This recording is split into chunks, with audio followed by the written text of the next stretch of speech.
This is Lodi, the professional wrestler, and you are listening to the Interactive Interview. Interactive Wrestling Radio.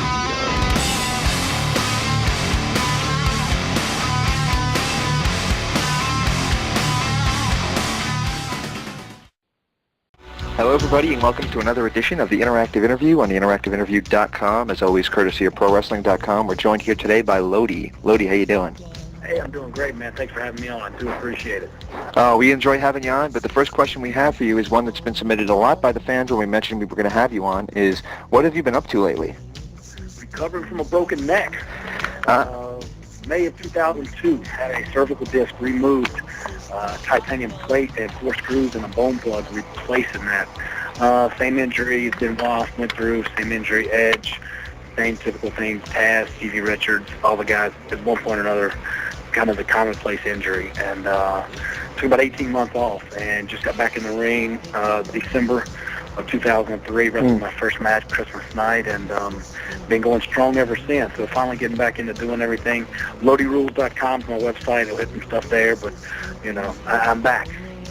Going back to the injury, how did that take place? Strangest scenario. I can't tell you what move did it. It was one certain match that did it. I just lost all the feeling on my left arm one day in the gym, had no strength. I'd had one ruptured disc in my neck back in '94 that had been removed. So I've been through this once before and knew there was something neurologically wrong and there was a problem. Went in, did the MRI, the whole 9 yards, and they operated on me the next morning. And I was pretty much immobile and a neck brace and on my back for about 4 months. And it came along at a bad time. I was doing the John Boy and Billy Wrestle Force thing with C.W. Anderson, and that was going well. I'd done some stuff overseas, the World Wrestling All-Stars. Right. Just signed a deal with TNA, but they were just getting ready to get cranking, and things were going well for me at that time. And, you know, like I said, an 18-month layoff of really struggling to get back into the gym, get my body back in shape, and recover from the pain and the injury itself. We usually do in a very anal retentive kind of style. We're chronological order, so we're just going to do that right now. And the first question on that list would be, were you a wrestling fan growing up? Absolutely. Grew up in North Carolina watching Mid-Atlantic Championship Wrestling, watching, you know, the NWA stuff, Ric Flair, you know, every Saturday morning, Saturday night at the Greensboro Coliseum, Dusty Rhodes, Magnum TA, Nikita Koloff, Tully Blanchard, Four Horsemen. That was me as a kid growing up, junior high, high school, and the guys I always idolized. And for me to be able to have grown up and work in this business and work alongside those guys was really a huge dream come true in a lot of ways. Any specific match or moment where you said this is what you wanted to do with your life?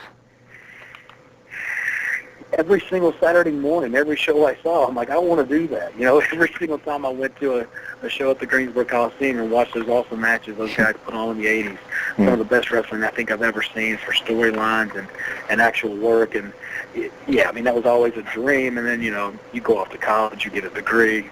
In my case, became a personal trainer, had my own studio, and a guy stopped by and wanted to know if I would sponsor a local wrestling show. And I knew a little about wrestling, had roomed with a guy in college who was an independent worker, and, you know, said, yeah, I'd love to sponsor a show, and the trade-off there was, he's like, well, you're a pretty big guy. I was a competitive bodybuilder for years. He said, my trainer needs to get in better shape, and maybe he would teach you to wrestle. It turned out his trainer was C.W. Anderson. 2 months later, C.W. trained me. I had my first match. A year and a half later, I tried out the power plant at WCW. 3 months later, they put me on TV. Wow, excellent, excellent. Actually, that was going to be our next question. Somebody from the forums wanted to know who did train you, so I guess we got that question answered already. C.W. Anderson originally, and to this day, still a very great friend and a mentor that I owe more than I could ever repay. My time down at the power plant, you know, Sarge and Pistol Pez Watley and Mike Winter were the 3 trainers there, but I learned, you know, just bundles from Pez and Sarge. And then spending my time with Raven, had more of an influence on my psychology and understanding of the business, probably as a whole, than anybody else. Did you work anywhere before WCW? I did indie shows for about a year and a half. You know, I was working, like I said, I own a personal training studio, so I was doing indie shots, you know, North Carolina, South Carolina, Tennessee, and had the freedom to go and be on the road for a couple days at a time and not really financially be strapped because my gym was doing well, etc. And I kind of reached the pinnacle of indies in that area where we were doing the main event against the guys that were bringing the names they were bringing back in. One of the coolest things about my early wrestling career was I started out in North Carolina at the same time, and it was C.W. Anderson and Matt and Jeff Hardy and Joey Adams, who was Venom at the time, and Shannon and Shane, Murray, Otto Schwantz, who ended up working as one of the dubs up at ECW, and some of those guys who, out of the group we used to travel in, it was really strange. About 12, 13 of us ended up getting contracts with one of the three major companies at the time, and that was a really cool thing to have come from that background. One of the fans wants to know if you had any goofy characters before you were Lodi. Originally, you think at the time I was coming in, my last name is Kane, C-I-N. Right. C.W. Anderson had a brainstorm of Raisin Kane. So that's what it started out as, kind of like Terra Rising. I don't know where that went. But the Raisin Kane thing stuck. When I went down to the power plant, I wrestled as Brad Kane on the weekend shows I would go do. And if anybody remembers my first couple of months on TV, I had the look of Billy Idol and no name. There was some disputes going on backstage over what my name was going to be. And Raven wanted to be Skank. And Eric Bischoff said, absolutely not. I'm not going to name it after a smelly female anatomy part. So that was dropped. And, Billy Idol had a copyright on that name, that entire look, et cetera, whatever. And I was sitting around with Terry Taylor, and hey, Lodi's Idol spelled backwards. Why don't we go with that? And everybody kind of said, hey, we'll go with that. And there you go. The first time most of us got a chance to see you was with Raven's Flock. How were you approached about joining the Flock? By Raven himself. What some people who follow my career do know this. Some don't. I will smart the ones that don't. When I was in Atlanta, I had sold my personal training gym we've talked about before. So basically, I was wrestling on the weekends, going to the power plant every day, trying to perfect my craft and get better. I worked a couple of enhancement matches for WCW down in Florida. We used to do the Universal tapings once every 3 months. But after being there for about a month and a half, I was out of the bar one night, and a friend of mine knew Raven and was speaking to him in a bar, and I didn't go up to talk to him because I didn't know him at the time. And Raven happened to be looking for a personal trainer, and the guy said, hey, I know somebody that can do it better than me. Came over to the table, said, come meet Raven. Raven said, you good? I'll hire you tomorrow. We started training in the gym. 2 weeks later, he hired me as his personal assistant. So the lackey, boss-type characters you saw played on TV was actually what we played in real life. And you talk about right place at the right time. He got to a point where, Raven's out of town doing his, on the road work. And, I'd pick up the mail, take the dry cleaning, et cetera, whatever. On the weekends when he would come home or he would be off the road, I was always doing indie shots here or there, so we started missing each other a lot. And we're sitting around one night, and he's like, yeah, I've seen some of your matches. You're too good not to be working on TV. Let me make a phone call for you. And he picked up the phone and called Terry Taylor and said, hey, how about if I stick Brad Kane in the Flock on Monday? And this was a Thursday night. And he said, wait a minute, are you sure? Oh, okay. And so he gets off the phone and says, I forgot about the pay-per-view. You'll be in Detroit on Saturday. So 2 days later, I showed up in Detroit ready to wrestle. Wow. Where did the idea of having you carry signs to the ring come from? That was Raven's idea, and of course we stole that from the sign guy. Right. Dudley, from Louis, poor guy. Stolen gimmick victim right there. Great guy, and was wonderful and always very nice to me after, I blatantly raped his gimmick off. So he was good, and I think to some degree forgave me for doing that. But I think Raven had been initial in the whole deal of giving him that the first place up at ECW. So he wasn't totally put off, I think, by having that transferred down to WCW. Many guests talk about the politics in WCW being out of control. I know you were new in the business, but did you see any of that? Yeah, of course I did. And all the rumors and stories you've heard, anything that's on the internet, take it with a grain of salt. But when you hear the same story 9,000 times, it probably got some validity to it, And as far as guys having stroke and guys having power and guys being in charge or whatever, obviously it was like that. And I think in some degrees it's always been that way. Whoever the booker is has a tendency to rise to the top. Is that because he's great or because he's booking himself that way? His friends have a tendency to make that same ascent. And I think that it's almost impossible to buck human nature and go against that. If you're told, okay, you're in charge, you write the story, you tell me where we're going with this, obviously you think you and your friends can probably do it better than most if you're involved. When I worked for Dusty Rhodes down in Atlanta at Turnbuckle Championship Wrestling after I left WCW, and he allowed me to be his booker. I said, Dream, I'm going to be the first booker you've ever known to book myself right into the ground.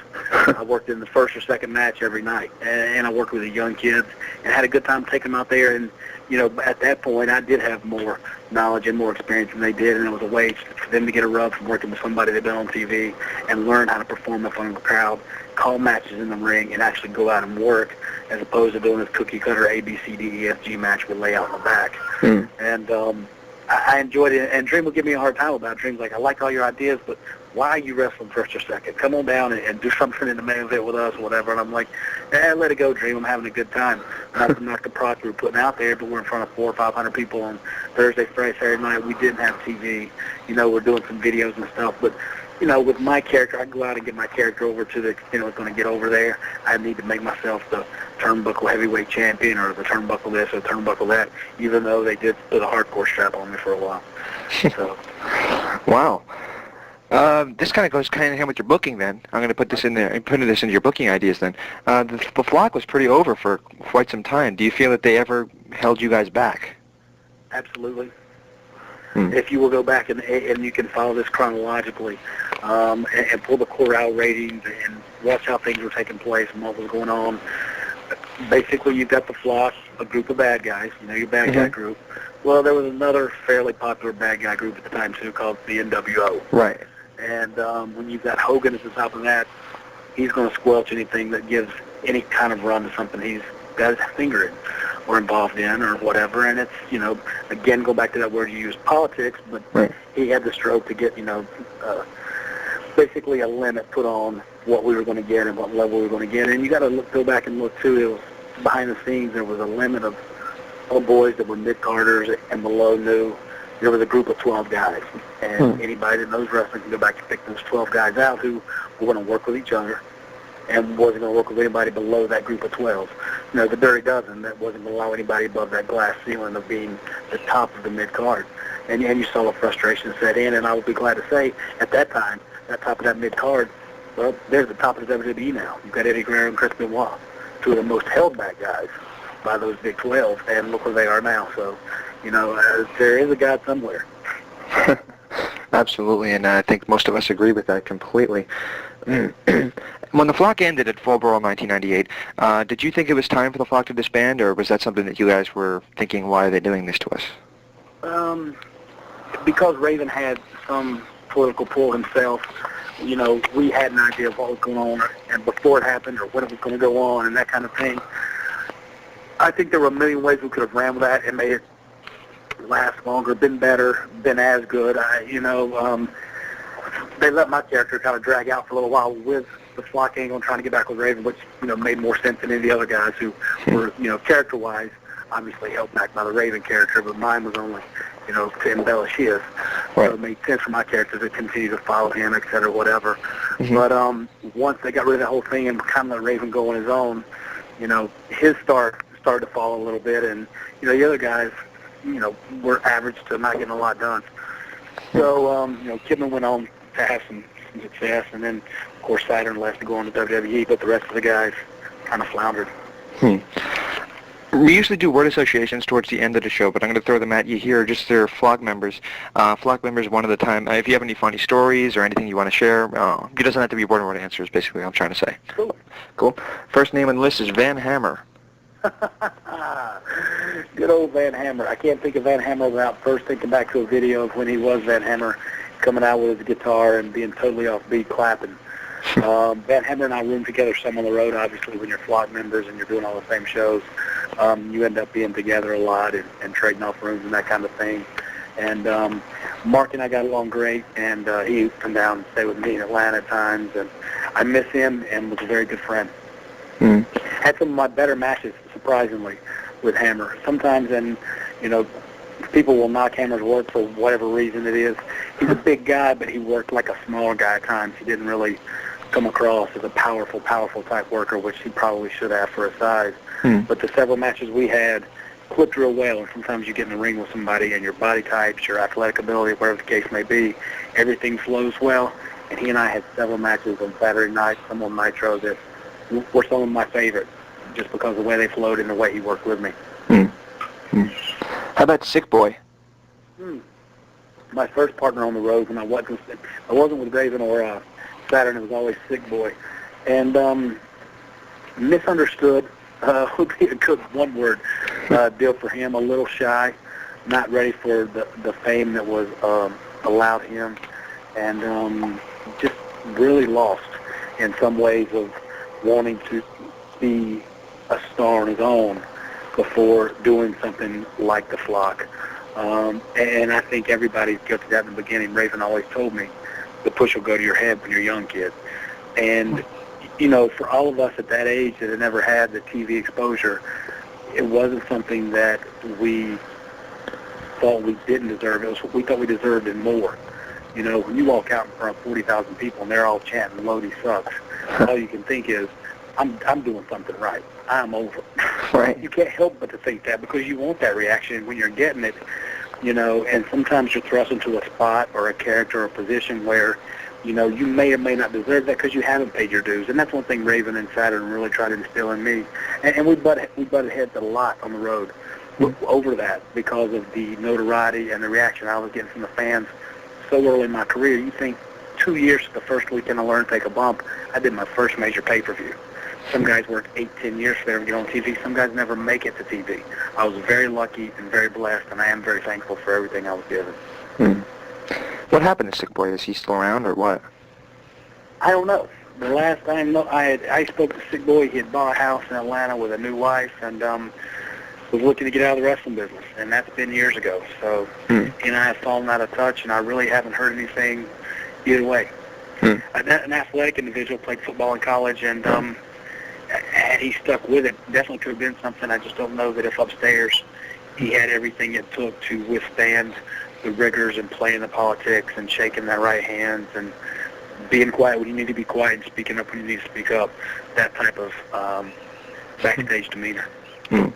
Scotty Riggs? Scotty Riggs, another good guy who started out in that same mold with Saturn, who had a hard time with my initial reaction from the fans for the little time I put in. You look at somebody here was, you know, at that time had been a tag team champ with Buff Bagwell and Camels, and so he was seeing all of a sudden he wasn't the star, the center of a group anymore, and I think that was a step down for him, and then he finally accepted it and realized that was the best thing he had going. I worked with Riggs a lot at Turnbuckle. He was our Turnbuckle heavyweight champ there and was the best after I left WCW. And I liked Scotty Riggs. He was a very nice guy to me as well. You know, we became friends over time, and I know I've fallen out of touch with him. I talked to him recently.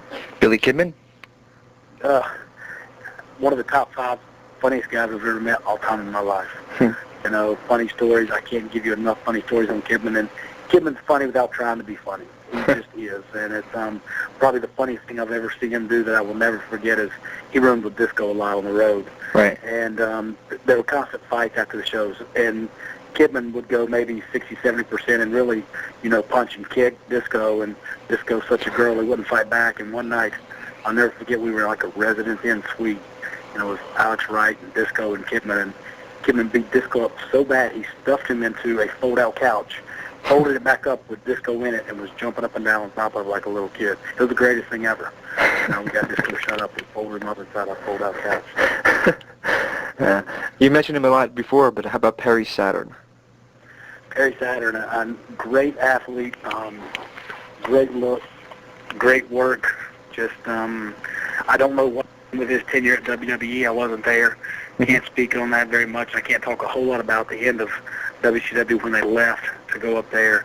Again, someone tried to show me when I first started how green I really was. You got somebody in the Indies for a year and a half, 2 years, and you don't feel green anymore. Right. These guys didn't really acknowledge that you'd done anything before you stepped on TV, and I understand that now, but at the time, I'm a brash young kid who thinks I deserve to be where I am, and so, and sometimes I'm strong-willed, and, you know, I think I'm right, and that led to some confrontations, but nothing physical or nothing major. Just I could have probably sucked it up and been a little quieter and listened a little better and had an easier go of when I first got started. And finally, Raven. One of the most intelligent men I've ever met. He and I argue and argued a lot over little things. You know, an argument of such, hey man, the sky's blue. No, it's light blue today. No, it's blue. It's light blue. That could be an all-day argument for us. And you have to remember, I would spend 24 hours at a time with him, or 3 days or 4 days or 5 days, without separating, because I was his personal assistant, and then, the whole thing continued while we were on the road. Turns out we both have the exact same birthday, September 8th, we're both Virgos, and, it all came down to we have a lot of the same quirks, the same issues, the same problems, the same dilemmas, and the more we realized there were those things involved, the easier it was for us to get along. And he, like I said, he gave me a shot that nobody else could match. I mean, he gave me a great spot. He helped me immensely learn how to get that spot over for what it was, and beat it in my head when I tried to tell him he was wrong when he was right. And again, something else I'm very thankful for. And I read something a little derogatory in the last couple of days that somebody said online about not paying $1 or $10 to see a show, Raven headlines. And I think if somebody makes that comment, they've never truly watched him work. They don't know a whole lot about wrestling psychology if they're making that statement, and maybe they're making it without ever seeing him, or just maybe thinking they know what kind of work he does or what kind of matches he puts together. But his psychology is wonderful. What do you think? What do you think of like internet marks that really tend to think that they know what they're talking about and just simply don't? It's tough. I mean, if you've got a guy who's never done anything athletic in his life, and he's going to sit here and give a high-flying spot fest that doesn't have 1 ounce of psychology or 1 ounce of selling, a 4 or 5-star match, and turn around and give me a good old-school match with Jack Victory and Ricky Morton that tells me a story, and he's going to just run that in the ground because they don't do a whole lot of physical things in his eyes. Which, in my mind, the second match is probably going to have a whole lot more psychology, and I would rather see that than the spot fest. Take me to a show. I'm not saying get rid of the high flyers. I'm impressed with what they do. I love to watch those guys work, but don't give it to me 10 matches in a row. Give me one of those. Give me a big man match. Give me an old school match. Give me a hardcore match. Give me a little bit of everything. Mix it up, but don't give me, the same, cardboard cookie cutter match over and over and over again with the flippers and the floppers and no selling in between. Because something again that if you know anything about Raven, he will just, berate you on. And something I agree is the lost art of selling. Everybody wants to be tough. Everybody just wants to get to the next move and see, how high can I jump this time? How many times can I flip this time? And hey, sell a little more and do about half as much, and you'll be over times 10. That's what Ted DiBiase was saying to us about things like that. Hey, see, there's another good one right there. Throw in, you got Lodi saying this stuff about selling, but then see Ted DiBiase. That's going to add some validity to it. Ted knows what he's talking about. Yeah, I think he would after as many years as he's been in, right? When you return, you guys were the West Hollywood Blondes. Yeah. Who came up with this character? The Lenny and Lodi angle. Day one, Lenny comes. The flock, the online here. I like that with the time, the chronological thing here. The flock was over. They had no direction for Lodi. I was, doing the Saturday night shows, a spot here, a spot there, but nothing major. Lenny, at that time, had never really been used for anything more than enhancement talent. He'd done a little spot with Jericho, but wasn't prominent on the show. Right. Came up to me in the locker room, and Lenny and I, we knew each other. Hi, Lenny. Hi, Lodi. But not to the point where we hung out. We weren't buddies. We weren't pals. We had roomed together, anything like that. And he's like, what are they doing with you? I'm like, I don't know, dude. I mean, not really anything. And he said, what do you think about putting you and I together as a tag team? And I said, yeah, what are they going to call us? Lenny and Lodi, the losers. They haven't won a match in 6 months. That's great. Yeah, that I don't get over. And he goes, no, well, I'm not saying we got to beat people, but, just give us something to do, It's almost like that ambiguous gay duo on Saturday Night Live, They show a vignette of us walking down the beach, and you're reading ice cream, and your ice cream falls, and you're like, oh, Lenny, I dropped my ice cream. I'll be, oh, Lodi, here's some ice cream for you. I've got some. And I said, dude, put it on paper and get it back to me. So, because I thought he was just kind of, shooting the breeze. The very next TV, he comes up with this, 4 or 5 page type thing, and the first line of this whole character angle was, this is not a gay act. And I look at it and I'm like, Lenny, there's no way Nash he was going to look at this. Take it to him. And so I'm like, all right, come on. So I walk it over to Kevin Nash and he reads, this is not a gay act. He goes, I can't do this. Just hands it back to us, What are you guys wasting my time with? So I was living out in California. Surprisingly, at the time I was in West Hollywood. I was getting ready to get a place in Marina Del Rey.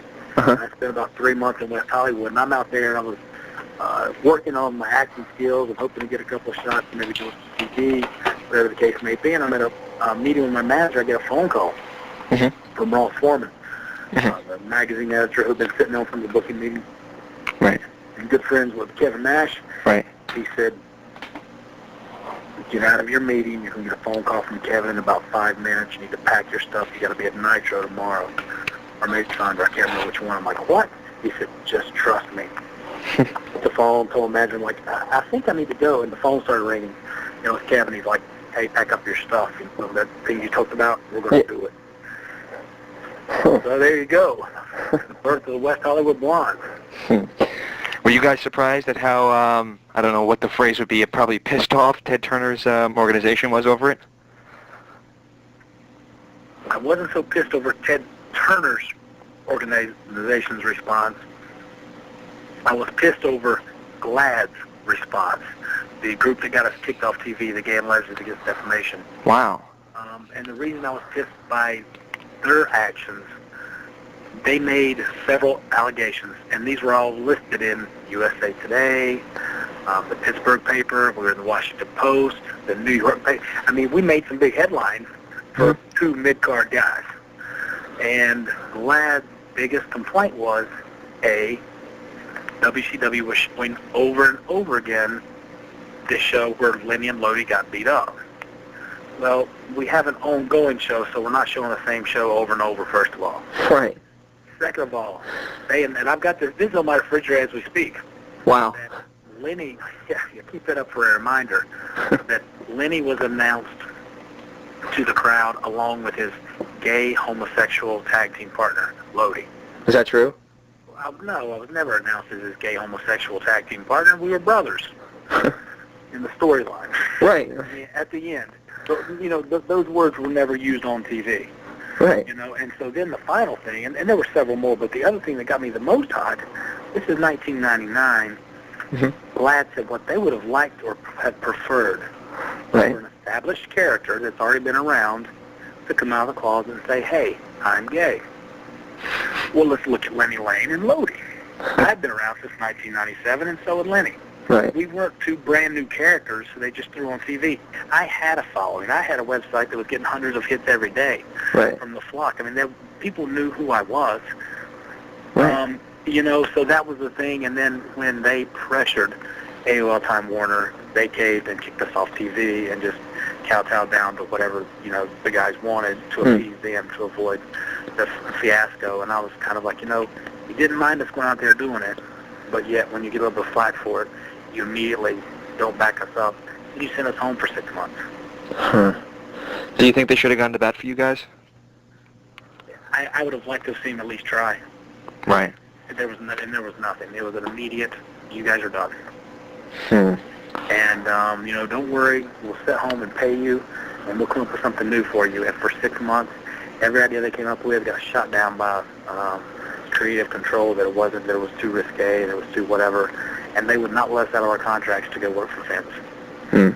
Or Paulie, who offered us a chunk of change to come to ECW.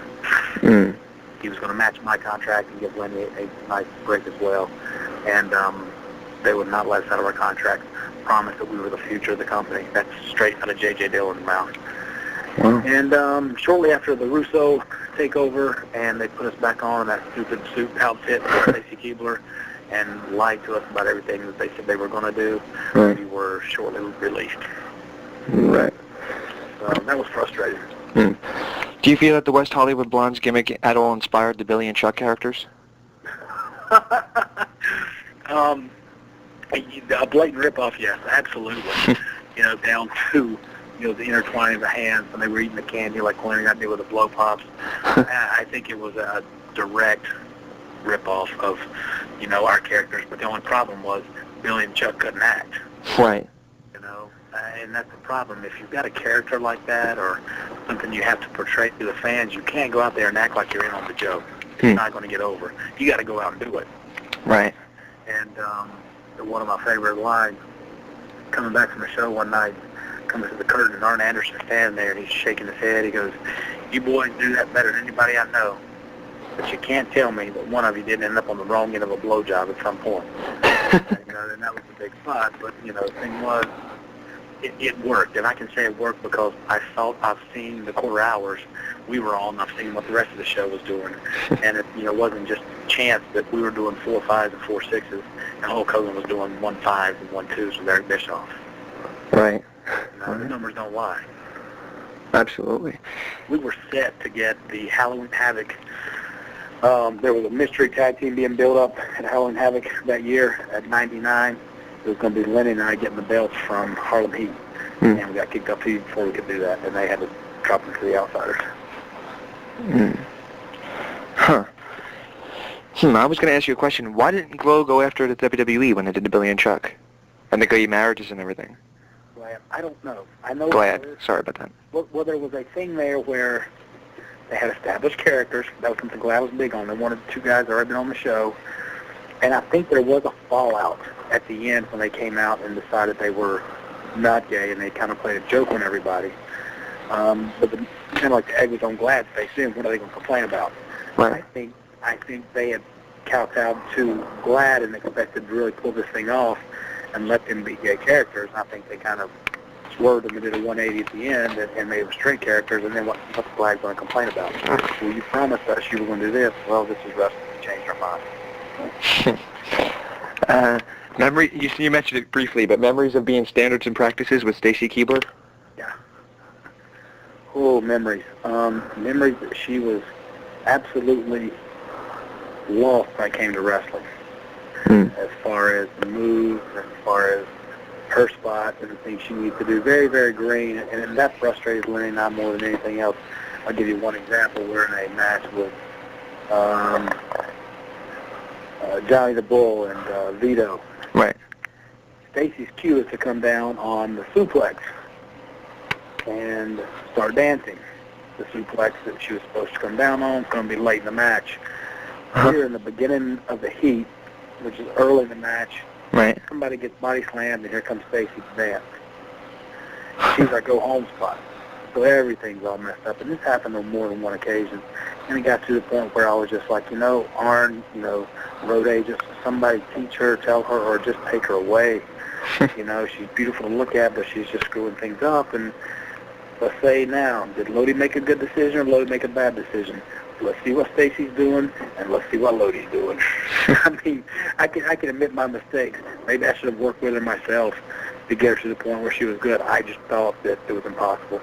I always thought she was a beautiful girl, and she had the look and the legs and all that, but I truly thought her inability to catch on to the wrestling business would be her downfall. I remember reading some dirt sheets that said that Turner's organization that actually had standards and practices didn't get the gimmick. Right. Is that true? Yeah, I've heard that as well. Wow. It was kind of a real tongue-in-cheek type dumb thing that so few people were going to get and was never going to make mainstream or save. For myself, everything I've done on TV up until this point, the character was fairly over. I would say for what he was, the Lodi character was over in the flock. Right. For what he was, the Lodi character and the Lenny characters were over as the West Hollywood Blondes. Right. As creative control, we were crap. Right. It was hideous. And from there, it was just a quick downward spiral to losing our jobs. So, and like I said, it was frustrating because I think we could have taken that West Hollywood Blonde gimmick to Vince or to Paul Heyman, where we were, and done well with it for quite a while. Or, there's just so many ways you can run with that. Right. One of us decides we like a girl. One of us gets jealous. We dump the girl. We decide we're both going to date girls, and maybe not. We really like each other, but we're brothers after all, so what does it matter? And, you could have based a career on that, given the opportunity. What were your thoughts on Vince Russo? I have said this in the past, and it's got me in trouble. This was actually posted on OneWrestling.com early this week, a retro interview with Lodi, where I pretty much bashed Vince Russo. And I will repeat here I'll paraphrase what I said there, and then I will say what I am needing to say here today, and okay. Business being where it is. We got phone calls from Vince Russo that they wanted to use our characters. They would like what we were doing. They thought we were some of the young guys at WCW that they could do something with. Huh. But for 6 months, they would call once a month or twice a month and be like, hey, we got this gimmick for you. Would you do this? Yes. If we get it passed, you guys are on. It never got passed. Back to square one. When they finally brought us in and they pitched this creative control gimmick at us, they said, here's what's going to happen. You're going to go out there tonight, our first night back on TV after being gone for 6 months. Right. Got a little interview, and David Flair and Crowbar are going to leave you laying. Right. You've got the hottest team in wrestling that hasn't been on, and we're going to get beat up our first night. Where is this going to go from here? Well, you've got the power of the pin. So what that means is you'll come back the next night, and you'll kick them off TV for 6 weeks for touching you. So that will be the thing. You guys have creative control now, very control on the show. So you guys are going to watch everything that goes wrong, and your character will be able to kick people off the show, and that's how you'll get your heat back. I didn't like it, didn't think it was good, walked out of the meeting, said I won't do it. Then he ran me down in the cafeteria and said, look, I'm tired of not working. We made everything else get over. Let's give it a try. Right. I said, okay. Dean Flair, let's go out and do this thing. We did the speech. David Flair. Crowbar jumped us from behind, left us laying. No biggie. The next night on TV, we're supposed to go out and say, David Flair, Crowbar, you jumped us. You've hereby been banned for 6 weeks. We get to the building and look at the board. Crowbar and David Flair wrestling for the world champs and winning the belts. We're not on the card. I'm like, wait a minute. Whoa.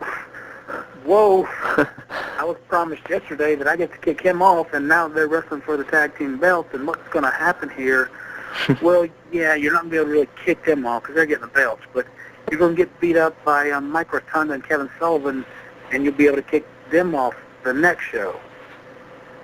So then we got glommed by Kevin Sullivan and Mike Rotunda, and the next show came up, and we're not booked again. So all of a sudden, all these promises that were made to get us back on TV in the front of the camera, the things we were told we'd be able to do and that was in the works for us to do, none of them came true, and I lost my temper. I wasn't happy. Nobody could answer my questions. It was, I'm sorry, that's not working the way we wanted it to. We'll try to make it up to you. And I'm like, no. You know, you're killing me here and my career. Somebody talk to me that's going to be honest. Wow. And that's where I got, disenchanted. That's where I got frustrated. That's where I still have a problem today. If Vince Russo walked up to me and said, Lodi, can we sit down and talk about this? This is what happened. I've heard your opinion of it. Here's what happened on my version. Here's why I did what I had to do. I would listen. Right. Because I would like an explanation. Because it just does not make sense to me why you would tell somebody, yeah, we're going to do this, and then you turn around and stab them in the back and do the exact opposite and basically kill their characters. Is this the first time you've listened to the interactive interview? Never fear. All of our shows are archived and available to download today for free by clicking over to theinteractiveinterview.com.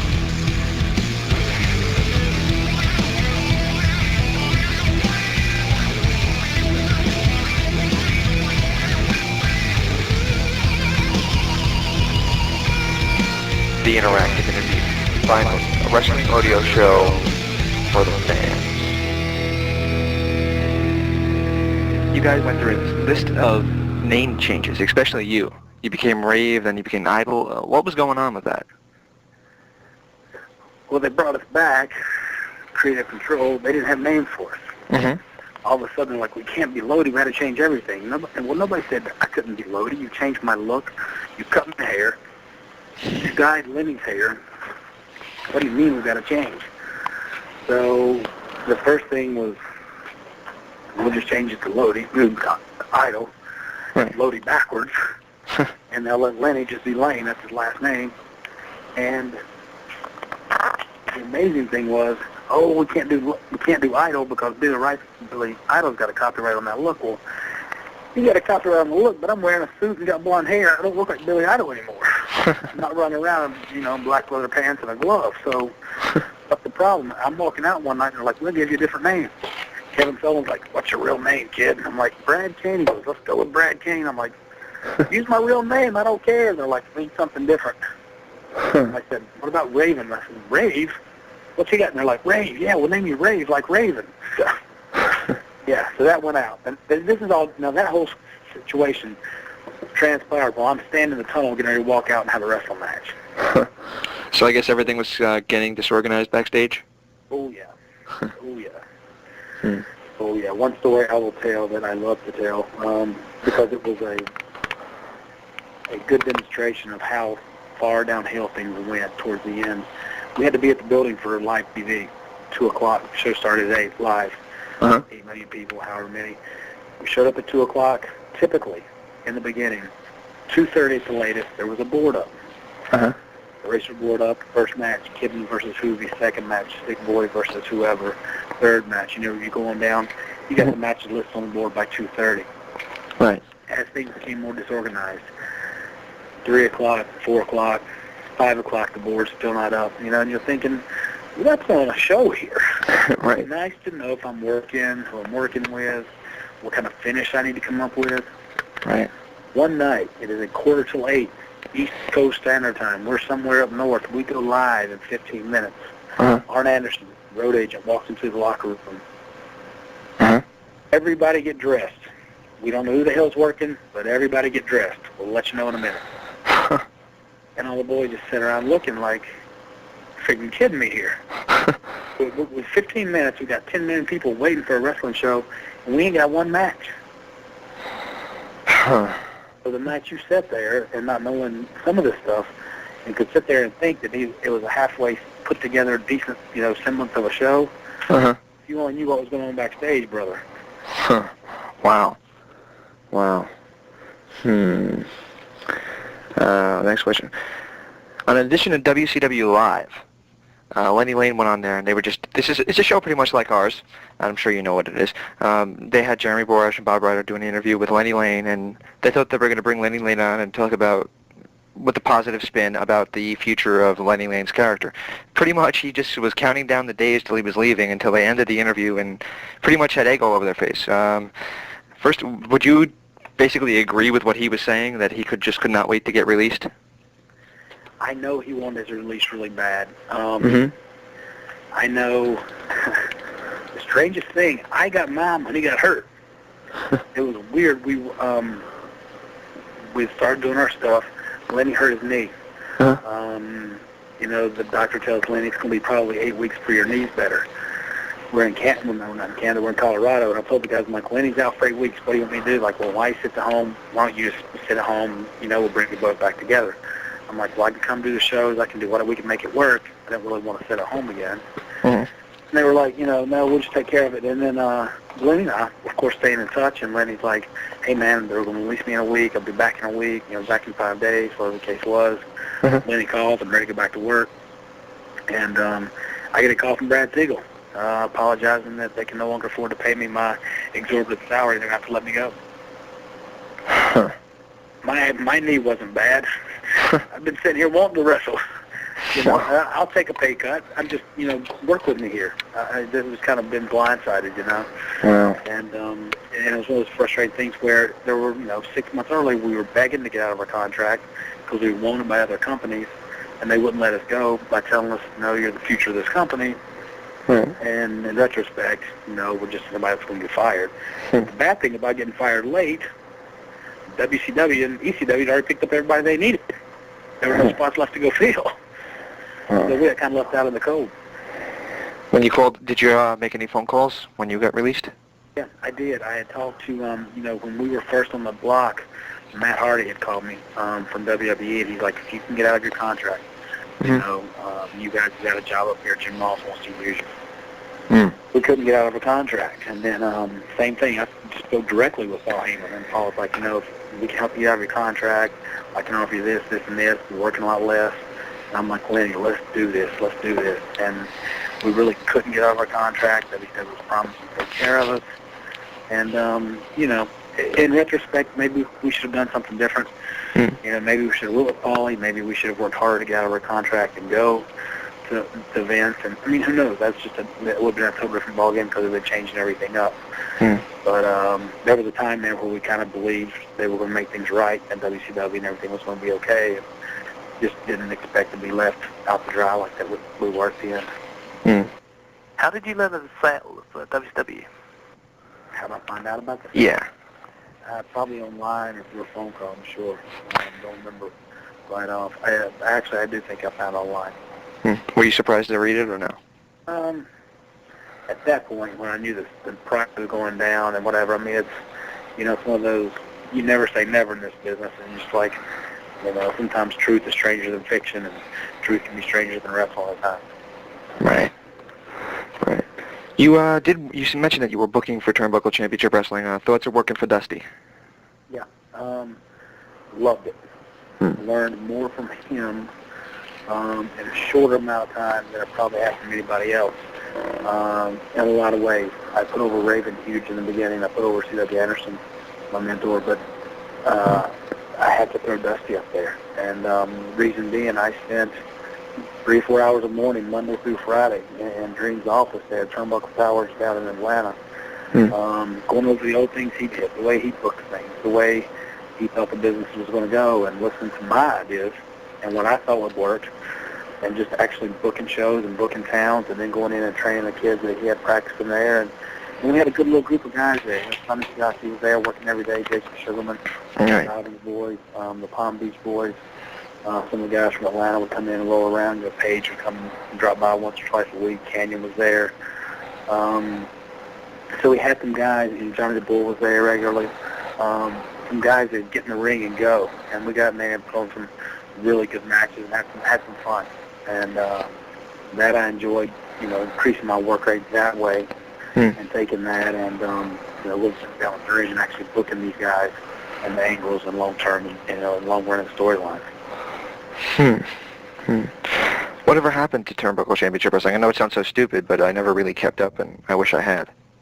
I think Dream just, he kind of stopped running as many shows as he was. We were on a steady pace, running 3-4 shows a week for a while, and always 2 on the weekends. And the last time I was down there, we were really piling the shows on. And the thing is, it takes a lot of guys to work with you to make money. You could have Hulk Hogan and Ric Flair in your backyard tonight, but if you don't advertise it, nobody's going to show up. Right. And so the advertising on the indies is so important, and also getting the paid sponsorships is going to help you advertise and help you cover the cost. And one thing that hurt Dream, the talent he had on his card, he paid good money for it. I mean, his opening match may be 1 or 2 guys that few people have heard of, but the rest of his matches had TV guys. We had Glacier, and we had Ron Reese, who was, T-Rex and the Flock, and myself, and, Scotty Riggs was there, Glacier, Dusty worked the shows, Manny Fernandez made the shows, Ricky Morton worked some of the shows, Larry Zbyszko did some of the shows, we had New Jack, Tommy Dreamer would come down, the Anderson, Steve Corino were prominent on our shows, and Dustin worked for us once he got, released. Barry Windham was a staple. So you had named guys there that don't necessarily work really cheap. Right. So you have to have a decent house just to pay those workers, and then to make money on top of that, it's a bit of a struggle. You did appearance for the World Wrestling All-Stars over in Australia, back with Lenny doing the West Hollywood Blondes character. What'd you think of that company, the way it was run, and all the stuff that went along with that? I thought we took the biggest bunch of misfits that Vince didn't want to Australia and looked to have just an absolute explosion of some volatile thing take place with all these has-beens, don't wanna-bees, whatever the case you want to call it. It turned into a really good trip. I think it was very entertaining. I think the fans were happy. We worked in front of big houses. I don't think we had any major international incidents or problems or fiascos. And I had a great time, and I think most of the guys did. We turned around and did the England, Scotland, Ireland, Wales tour right after that, and I would say much the same there. We all got a chance to travel. The fans were great. The houses were big. We did 2 solo houses in London. We were in England, And I think maybe except for the last night in Australia, our houses were all, 80-90% packed. I think the last night maybe in Newcastle, we might have had a house that was like 60% or whatever on Sunday night. But other than that, they were just really crazy, really, liked the shows. Very thankful that we were there. We had some good, I thought our star power floor we took over there was very good. Thanks to especially the Road Dog. He was the most over guy on the trip. We spoke to him recently too. Question for you here though is on the inaugural edition of NWA TNA, they had mentioned that you had injured your neck, which we already discovered, and they had Bruce take your place in the character. Bruce being, for the love of me, Alan Funk. Sorry, I couldn't think of his name. Alan Funk took your place. Any thoughts of Alan taking your place? Was that your idea, and were you okay with it? I was confronted and asked about that, and they asked me, who do you think to take your place until your neck healed? And there was nobody else. I said, you got to call Alan. He seems perfect for the spot. And I wish him all the best in his recovery from his accident that he's had. I don't know how well he's doing. I know about a month and a half, 2 months ago, he wasn't doing real well from the accident he had in Helsinki. I don't know if you know that or not, but he had a rough landing over there from Sonny Siaki hitting him with a split-legged moonsault, I think. So he's not doing real well, and I wish him a speedy recovery if that is even a possibility this time. I heard about that injury. We're going to try and talk to him if he's even able to, or opt for it. A rough injury, and so that's one of those things it's always in the back of your mind. Something that you've done 100 times, and all of a sudden you think, wait a minute, he took that and he almost, crushed his brain. There has to be some wake-up calls along the way. Right. And then you still see spot shows, like guys doing spots up the wazoo, even after it. Yeah. Right. You mentioned that you were under TNA contract. Any plans of, now that you're back in the ring, of giving them a call? I would love to start with those guys. I have spoke with Raven, who I spoke with Jarrett, and I have emailed Jeff Jarrett, and I'm anxiously awaiting a return email for me by myself, me with Lenny, me with C.W. Anderson, you name it, anything. Short drive for me, and I definitely think I can help the product. I know right now, from what I've seen of the last several shows, some of their stuff tends to be mired down in the sub-200 and 220-pound guys. They don't look like they are carrying a whole lot of meat over there. I would like these bigger wrestlers, and that's just my personal take, and I'm not charged, so that may not mean anything. It may be a detriment, but the tag team division, I think, could definitely use some work over there. Somewhere Lenny and I could definitely shine. Excellent. That'd be great to see. Any way that promoters, if they listen to this, can book you? Yeah, LodiRules.com, R-U-L-Z. LODIRULZ.com is where you can reach me and plan booking from there. And I am right now booked every weekend up through about the middle of June, with some Fridays and Saturdays open here and there, but at least once a weekend. So the work has been steady, and I've been very happy and very thankful for that. And I'm just now starting to push a little more to get some more work that I know my neck's healing, and I'm to the point where I can go out and work a match and be really happy with the results. And working for a group out of Charlotte called AC Wrestling. The website's acwrestling.com. That's just been phenomenal. Family-oriented product that has the greatest indie setup with a big 14-foot video projection screen. All the guys have got entrance videos and the whole night, a big backdrop and smoke. And they run one show a month here in Charlotte. Like I said, it's a family-oriented type deal. I think tickets are $5 online, $7 TV, and kids are free. And I've had a good time working with that organization this spring and summer, and work again for the rest of the year. Wow, that sounds like a pretty interesting product. Maybe Ted Turner getting back into wrestling. Yeah, let me throw that question at you. There's been rumors the past week about Ted Turner getting back into wrestling. Would you ever consider working for them again, given your past history? Oh, absolutely. I tell you what, I never had a problem getting those checks cashed. So, anytime. I love wrestling. If you go back and look at my website and see some of the things I talk about, right. It's what I love to do. I have the same feeling if I'm in front of 400 people or if I'm in front of 400,000. It's just, I love entertaining people. I like to wrestle, and I missed it. The 18 months I couldn't do it, I just did not feel, I felt like I was missing a leg or an arm or something. And now that I've got it back, I truly feel normal again. one more question before we go to board associations is, you said when we were setting this interview up that you had appointments. What are you doing besides wrestling these days?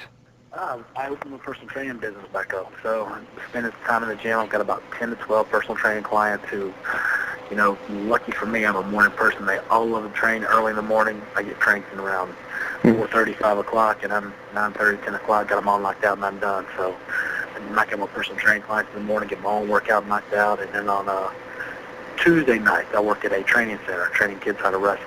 And had the kids I started with in November, which had first match last weekend, did real well. I've got another student that plays for the Charlotte Checkers here in town, the hockey team. They just wrapped up. And he talks to me like getting started. He's like 6'5", 6'6", like 260, the house. Wow. Young kid, about 23. I'm kind of excited about getting him in the ring. Wow. Yeah, cool, so cool. That could be my next protege. Final thing I'm going to do is, do you mind if we close out with some other word associations? Shoot. All right. Well, Lenny Lane. Lenny Lane, good friend, good performer. Wish we were tagging together somewhere right now. Eric Bischoff.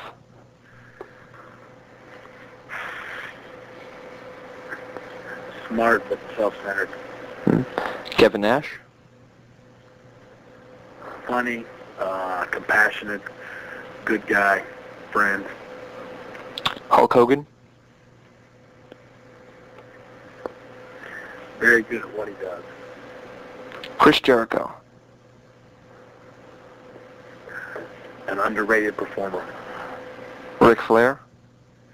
The greatest of all time. Sting. Could have been the greatest of all time. The Hardy Boys. Well, first let's start with Matt. You know what? With Matt and Jeff, I've got a discrepancy in their book I need to clear up. We can talk about this for 1 second. I'll Sure. put it back down to word association. Sure, fire away. One of my first matches with Matt and Jeff was with my old tag team partner, Kurt Cutter, who later became Toad. Right. We had a match for a company called ACCW in Seagrove, North Carolina, where we were the heels, they were baby faces, and they were supposed to do the job. Right. You go to the ring, no big deal. Their music starts, they don't come out.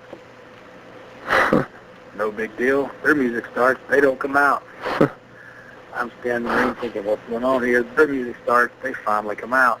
I have this match on tape. The match goes off.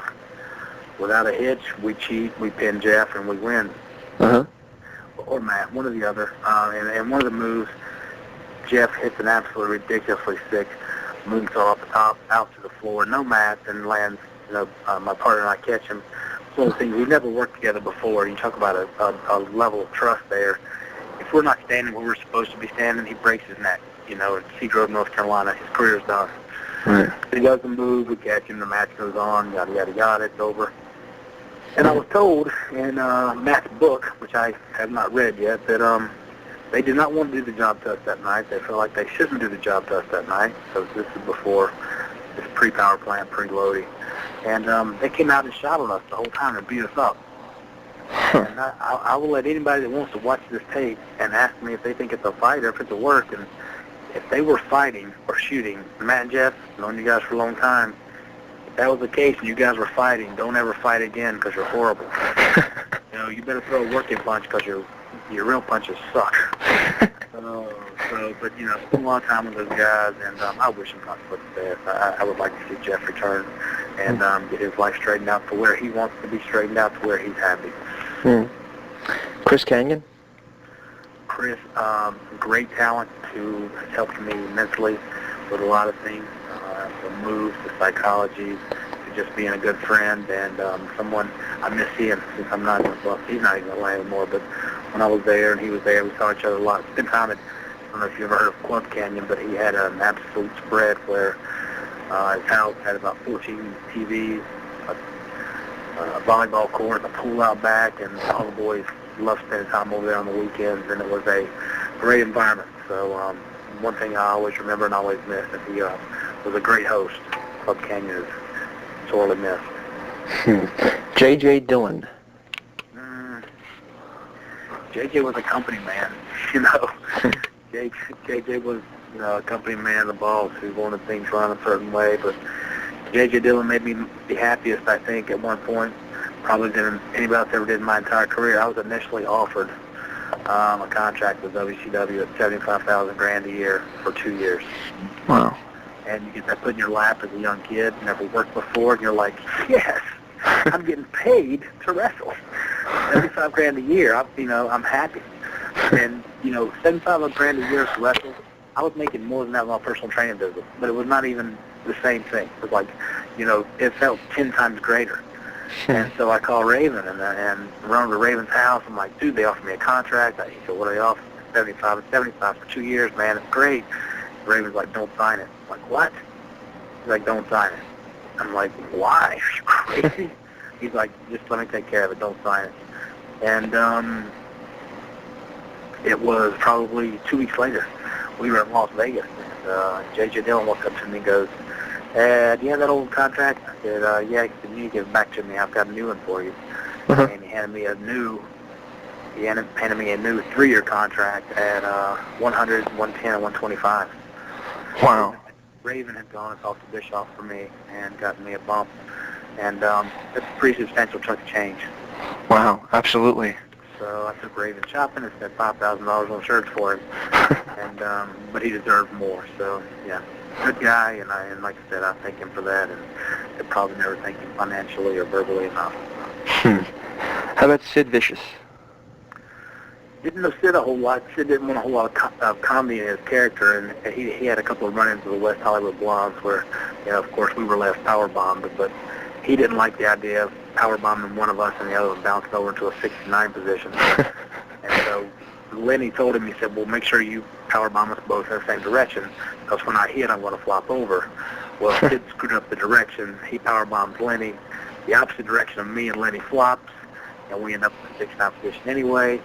He didn't want to kill us, but Sid actually saw it on tape, and he laughed and thought it was funny. So he was a okay guy. And the final one I have for you, unless you have one that you want to throw in or anything, is Vince McMahon.